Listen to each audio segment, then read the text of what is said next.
सुबह के 5 बजते ही मैं निकल जाता हूँ सब्जी मंडी के लिए, क्योंकि अभी मैं सब्जी मंडी में काम नहीं कर रहा हूँ। लेकिन काम करने का रीजन ये है कि सब्जी मंडी में माल नहीं मिल पा रहा है। तो ये हैं सुरेश भाई जो साग तोल रहे हैं, और ये मोटरसाइकिल पर बैठे ये थे श्याम भाई। तो इन्हीं लोगों ने मुझे सब्जी मंडी का काम सिखाया था, इसलिए मैं इन लोगों का बहुत सारा एहसान मानता हूँ। तो सब्जी मंडी से आने के बाद में मैं आ जाता हूँ सुरेश भाई के रूम पर। तो सुरेश भाई के रूम पर आकर मैं कहता हूँ कि सुरेश भाई आ दो, चाय पिला दो, क्योंकि मुझे ज्यादा भूख लगी रही थी। इसलिए सुरेश भाई ने चाय पिलाई और उसके साथ में मट्टी और नमकीन भी थी। सुरेश भाई के रूम से घूमकर आने के बाद में मैं आ जाता हूँ अपने घर पर। घर पर आने के बाद में मैं देखता हूँ कि आज हमारे नल की टोटी टूटी हुई है, जिससे पानी निकलता है। तो मुझे इस टूटी का नाम नहीं पता था, इसलिए मैं इसको जेब में रखने के बाद में बाइक में चाबी लगाने के बाद में मैं निकल जाता हूँ रास्ते में। रास्ते में चलने के बाद में मैं पहुंच जाता हूँ दुकान पर। दुकान में पहुंचने के बाद में मैं देखता हूँ कि ये भैया के पास में एक टूटी थी, एक नहीं थी। तो मैं इस वाले भैया से एक टूटी वो नहीं लेता हूँ, क्योंकि इनके पास वो टूटी थी तो लेकिन बढ़िया थी। इसके बाद में इसको रखवाने के बाद में मैं चला जाता हूँ दूसरी दुकान पर। दूसरी दुकान पर जाने के बाद में मैं देखता हूँ कि उसके पास में जो बढ़िया टूटी थी वो इसके पास में हल्की टूटी है, इसलिए मैं दोबारा उसकी दुकान पर चला जाता हूँ और वो बढ़िया वाली टूटी लेकर आ जाता हूँ। तो टूटी लेने के बाद में मैं आ जाता हूँ खेतों की तरफ, क्योंकि टूटी कसने के लिए हमारे पास प्लास नहीं था। तो मैं प्लास लेने के लिए आ जाता हूँ खेतों की तरफ। तो खेतों की तरफ आने के बाद में मैं सोच लेता हूँ कि खेतों की तरफ घूम ही लो। खेतों में घूमने के बाद में मैं आ जाता हूँ बाइक पर, क्योंकि मेरी बहन ने बाइक पर ही प्लास रख दिया था। प्लास लेने के बाद में मैं आ जाता हूँ घर पर। घर पर आने के बाद मैं इसको तैयारी कर लेता हूँ कसने के लिए। तो कसने के लिए मैं सबसे पहले लगाता हूँ इस पर टेप। मुझे इस टेप के बारे में कुछ भी नहीं पता था, लेकिन क्या होता है कि जो दुकान वाला भैया होता है टूटी वाला, वो मुझसे कहता है कि ये आपको टेप लेना पड़ेगा, जब भी आपकी टूटी काम करेगी, नहीं तो इससे पानी निकलने लगेगा। तो मैं ये ले लेता हूँ। मुझे इसके बारे में कुछ भी नॉलेज नहीं था, तो मैंने जानकारी के लिए भैया से पूछ ही लिया कि भैया इस टेप का नाम क्या है। तो उस भैया ने मुझे बताया था कि इसको एमसील टेप बोलते हैं, जो कि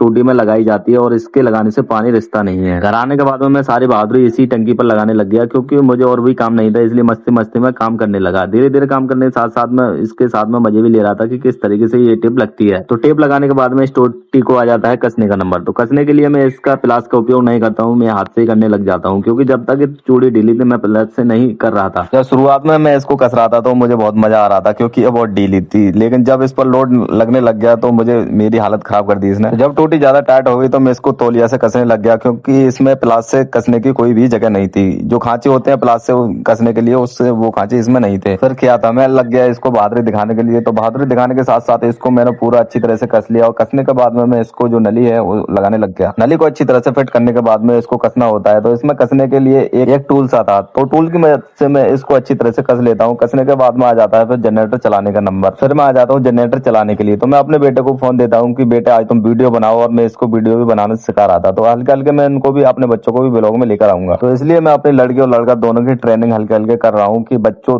थोड़ा बोलना सीखो और कैमरे के सामने बातचीत करना सीखो। तो जो नई जनरेशन होती है, नए लोग होते हैं, उनको कैमरे के सामने बोलने की आदत नहीं होती है। मुझे भी आदत बहुत दिनों से हुई है, और मैं पहले बहुत झिझकता था बोलने के लिए। तो अब मुझे इतनी बोलने में हिचकिचाहट नहीं होती है। तो इसी के साथ साथ जनरेटर हो जाता है चालू। चालू करने के बाद में